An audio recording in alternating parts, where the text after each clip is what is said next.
In Luke chapter 7, there's a very familiar story about a sinful woman forgiven. In verse 37, it says, There a woman of the city who was a sinner, when she learned that Jesus was sitting for supper in the Pharisee's house, brought an alabaster jar of ointment and stood behind him at his feet weeping, and began to wash his feet with her tears and wipe them with her hair, with the hair of her head, and kissed his feet and anointed them with ointment. On up above that, can you imagine this woman out of her comfort zone, in a place where she didn't belong, just going against the grain, giving it all? So here's what happened. So one of the Pharisees who invited him said to himself, if this man, I want you to pay attention to these words, this man were a prophet, he would have known who and what kind of woman she was who is touching him, for she is a sinner. Jesus went on to explain a parable to them or give them an example of something, but these are the words I want you to pay a close attention to today. In verse chapter 43, it says this, He said to him, You have judged rightly. Then he turned to the woman and he said to Simon, Do you see this woman? I want to talk about this woman this morning.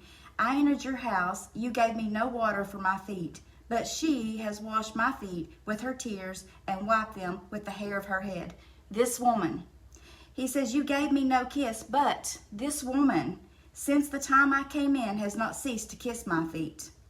He says again, You did not anoint my head with oil, but this woman has anointed my feet with ointment. Therefore I say to you, her sins, which are many, are forgiven, for she loved much. I want to talk to you about this woman. Let's be this woman. This woman saw the condition of her heart and soul. She wept. She didn't consider the fact that she didn't have the appropriate things to worship Jesus with. She used everything she had. She used her tears and she used her hair, and she gave the most expensive thing she had was that ointment. The most expensive thing that we can give Jesus is our obedience to him, to his will. When you're thinking about going through life and when you're thinking about where our thoughts are or our purpose is, we need to be this woman who is willing to go against the grain, who is willing to use exactly all she had, who is willing to give Jesus the most expensive thing. She didn't worry about what other people were saying or what was going on. Her heart and her eyes were right on Jesus, and she worshiped him freely. She didn't let other things get in the way. Jesus talked about this woman. He said that therefore I say to her sins, which are many, are forgiven, for she loved much. This woman loved much. May we be this woman today.